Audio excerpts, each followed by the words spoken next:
I moved to a different hotel for the weekend. Today's Thursday, tomorrow's Friday, so Easter long weekend. And check out this weather. Right now it was, last time I checked, it was +8 Celsius, pretty much almost 50 F. And the weather forecast for Western Canada is pretty bad. They're expecting like 50 centimeters of snow, you know, almost 2 feet of snow. And I just talked to a friend of mine, a freight broker, and he said -8 feels like -15 Celsius. I said, I don't understand how you guys can live there, especially since he works from home. He doesn't have to go to work. You know, you can work from anywhere. You don't have to be there. But of course he has kids, he has a wife, but his wife doesn't work anyway. And everything is cheaper here. Well, the only thing that's cheaper in Western Canada is gas.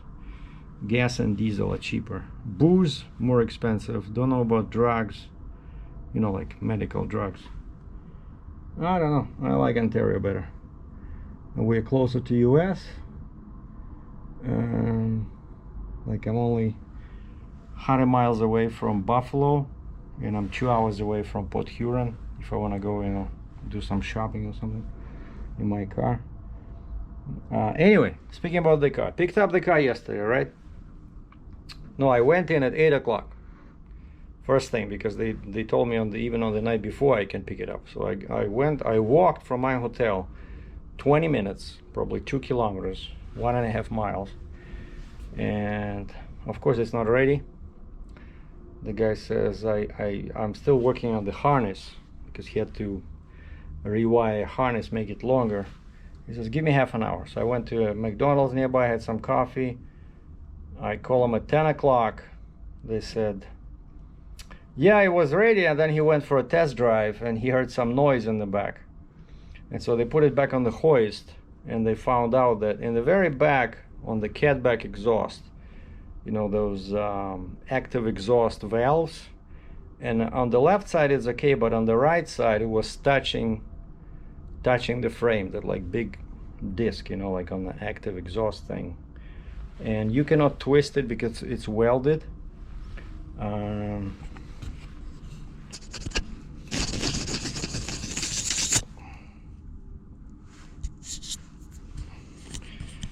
Sorry about that. I just remember that, yeah, I think I was recording the sound of the headers with this thing, and some fumes were thrown on the camera, and I saw it on the lens. So anyway, they finally managed to undo the middle of the exhaust and move because they didn't weld them in the middle where the new headers and the meat pipes connect to the catback exhaust. It was just clamps, and so they were able to move the entire exhaust forward a little bit, and that created, I don't know, maybe 5 millimeters of space. And I asked them, I said, are you guys sure it's okay? Because what happens when you put the car on the ground? Isn't it gonna go down? And they said no, but if you hear something, bring it back. And so I drove yesterday all day. Well, like after lunch, you know, just short runs here and there. Didn't hear anything. The car sounds amazing. And drove half a day today. I was doing a bunch of you know, was taking care of my paperwork for the first quarter. Now each time it's easier and easier. I did my IFTA, you know, International Fuel Tax Agreement, so I filed my taxes, wrote the check, and then I prepared all the paperwork. Like Monday I'm going to the Russian consulate to get my new passport. Have to do it, even though I don't plan on traveling there anytime soon. But you know, my passport expired, right? So I'm kind of like in a limbo. So I figured I might as well, you know, get it while I still can. And so I had to print out a bunch of documents. So I saved it on the USB stick because I don't have my printer. My printer's in the truck. The truck is still in the shop in Guelph. So drove to Staples, and I like that service over there. You know, you just use a USB stick, pay with a credit card, a couple of cents per page, and I printed out that IFTA report. I printed out my HUT New York fuel tax report. And so then I drove back to my my post office, bought an envelope, bought a stamp, and so I mailed the IFTA to the Ontario Ministry of Finance with a check, and I mailed the letter to New York with a HUT return. And by the way, the good thing is, when I came back from this last trip, I found a letter in my mailbox from New York saying that from now on I have to file my taxes once a year. I'm not sure if that's a good thing or bad thing, but I still probably have to do them for myself every quarter. It's just that I will save them and then mail them once a year. And so I still did them this time. I'm not sure, because I'm not sure what they meant, starting this quarter or starting next quarter. So I said, okay, I wrote in hand at the bottom of the return, I said, from now on, as per your request, I will file taxes annually. So the next time, I said, you will see a return will be April 2023. And so I wasn't sure what to do for the weekend, because my truck is still in the shop and I have this appointment in Toronto on Monday for the passport, so I cannot book any loads. And I did send out my news release saying that the truck is available for Tuesday. A couple of guys sent me some loads, but one was too tall, one was like for a step deck, so basically nothing interesting. It looks like most of the people are already getting ready for long weekend. And I'm now in Burlington, Ontario. I stayed here before, like I'm near the lake. The lake is over there, so I might go for a walk tomorrow. It's a cool area, and Toronto is not too far. So from here, I'm gonna drive over for my appointment on Monday. Except I'm still working on where to park, because I know it's like downtown there. There's nowhere to park. I think there is that green parking like underground, but it's still like a kilometer away. So anyway, I started driving on the freeway. All of a sudden I hear a beep and I see a check engine light out of nowhere, like nothing. I click through the messages to see if there's any message, like, you know, what's wrong. Nothing. So, and I was just about to take exit for Highway 6 south from 401, so I stopped there, found a safe spot to stop. I checked my oil, everything is cool. Checked my coolant, everything is the way it's supposed to be. Looked underneath, I don't see any hanging wires, you know, because clearly this is related to the long tube headers install, because nothing, I never had check engine light since I bought this car last summer, and I just did a couple of months ago, I think I did the oil change. So I don't know. Anyway, so there's a Chrysler here, and of course I show up there. I said, guys, can you just read the code and tell me, you know, is it serious or not serious? Because the guy, Christian, the guy from the place where they installed the headers, he has a code reader. He can read your PCM, you know. And I called him. He says, yeah, when you're back in town here, he says, Monday, just come back and I'll hook up to your PCM and we'll see what's going on. He says it's probably, yeah, it's either the oxygen sensors or the cables, but you know, the car is too low. I cannot even climb underneath. I cannot check those cables. Maybe, you know, they just got disconnected, because that would definitely throw a check engine light when your oxygen sensor cable is disconnected. Or maybe the guy, like when he did that rewiring inside, maybe something got loose, you know, like the car vibrates, right, when you drive. And by the way, I'll ask him to check that tiny spacing, 5mm, near the active exhaust, see if it changed for the worse, because they said they can still move the exhaust a little bit forward, and that would create a bigger space in there, like pretty much like, that's what I have on the left side. I have like a width of my finger, but on this side, on the passenger side, it's basically like, I don't know, probably less than 5mm. And so they said they can still do that. And also one more thing I noticed is that my brakes became worse. So he probably had to disconnect the brake cable or something there. But I definitely noticed that I have to push the brakes harder now because the weight of the car did not change, right? Oh, and last thing, another funny thing happened is that when they had the car on the hoist, the guy showed me there was a pin, kind of like a, you know, like an office pin, but with a very long stem, and it was not in the sidewall, but it was kind of like between the sidewall and the tread, and so he sprayed some liquid in there, and he says it has a slow leak, and it says this spot, it's very difficult to fix because it's right on the corner between the tread and the sidewall. He says, yeah, I can still do it, but I'm not sure how it's gonna hold. I said, okay, forget it, just give me a new tire. And he found the same tire, the same you know, brand and model like what I have. And of course, usually you're not supposed to change just one tire on one axle, but I only have 4,500 kilometers on this car, and the tread is new on all tires. And they said, yeah, it's fine, just change one tire. And so I had to change that one. That was like 350 bucks Canadian. And everybody gives me compliments about this jacket. I really like this, you know, soft leather, and there's so many, you know, fasteners everywhere, pockets. You know, check this out, over here, you know. The only problem is with this jacket is that, you see, you cannot disconnect this, so it'll be tough to wear it in the summer because it'll be too warm, right? But all in all, I'm super happy with this purchase. Yeah, lots of pockets everywhere, see. But I like this one, but this one is only on this side. But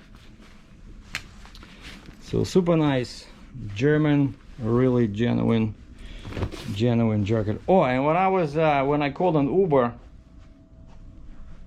to get to my parking place to get the truck, when I was driving the truck, I dropped the phone. You see this on the left here? And the phone fell like this on the pavement. And at first I didn't see any cracks, but now if I look carefully, I think there's a crack in the screen over here, like this. And I've been thinking about this before because I have two phones, right? Like this one is older. This is fairly new. It's 5G Ultra Samsung S21. And actually, I grew up with Android. I like Android better. You know, for me, it's easier to use. And this one has a weird shape, this iPhone. I don't like this, you know, wide shape. You see, like this one is more narrow but longer, just a little bit. And so both of these phones, like this is Verizon, this is Rogers, they both work in both countries. Like this one works fine in Canada, this one works in the States. No extra charge for me. Before they charged me per day, but then I threatened to leave, and they said, okay, we're gonna charge you 10 bucks a month Canadian, so no more daily charge. And so now I can use my iPhone anywhere in US just for 10 bucks a month. But one cool thing about both of these phones is that I did not know that at first, but they both support dual SIM cards. And since now I broke the screen, right, and it doesn't look good, you know, I was just driving, and for example, when you're in this, you cannot see kilometers here because those marks are right there. Like it says, you know, take an exit in 1.5 kilometers, and the number was right there where all these marks are on the screen. So of course I can change this is a cover. I can change the cover, but I'm pretty sure the screen is damaged there underneath. And so I've been thinking about taking this SIM card and inserting it in here, because this thing, I watched a few videos on YouTube, and they said if you go on the Samsung, if you go into connections, it has this. Check this out. It has SIM card manager. You see this? Now it's SIM 1. Now I'm on Bell, and I can have one more physical SIM, or I can have one eSIM. And eSIM, of course, that's just like a number, right? Or you can add a mobile plan. So, and according to Verizon's website, all their phones are unlocked. They lock them for the first 60 days after the purchase, but after 60 days they're unlocked. And so if it's unlocked, that means that I can use this phone on Rogers network, right? So if I take the SIM card and put it in, and then I'll just play with that SIM card manager. And actually it's pretty cool. Yeah, a guy did a video about this, and he says using that SIM card manager that's already on the phone, you can tell the phone which SIM is primary, which is secondary, and which one you want to use for calling, texting, and mobile data. For example, now when I'm in Canada, I would definitely use this number, my Canadian Rogers, for calling and texting and mobile data, because this one, it works here, like data, American data works, but they only give you 500 megabytes a day, you know. But it's funny like that. I like that SIM card manager. And then I like this one. Like I said, I just got it I think I bought it when I was doing that testing for Eaton. I think it was August, right when I bought my car, or right after I bought my Dodge Charger. So I got this. I only have this. I think I dropped it once as well, but but nothing is cracked. It's just like a bubble on the screen protector. But I like this phone. It has so many cameras here, you know, like you can do zoom, you know, zooming, and shoots very good video. So that's the project for this weekend. Try to see if I can, you know, transfer the SIM card. But of course, one problem can be is that this phone now, I'm roaming, but I think if I disable that SIM card from Verizon, this phone should be okay just using the Rogers SIM card. So I will see how it works. By the way, that's the picture of my Accordion. So I created like a screen saver, so to keep myself motivated, because my Accordion is gone for 2 weeks now, 3 weeks. I'm not sure when the new one is coming. I'm gonna forget everything I learned in the first 6 months. So basically I have to start from scratch, but that's what's happening. So now you're up to date. So the truck is in the shop, the car has the check engine light, and my phone is broke, but I have the spare one. Oh, and by the way, one cool thing about using this is that, check this out, for iPhone you need a separate cable to charge it, right? So USB to this. For Android you just need this, which is the same port as on all my GoPros, and the same port as on my MacBook, and it's the same port as on my Bell Mobility high-speed modem 5G, you know.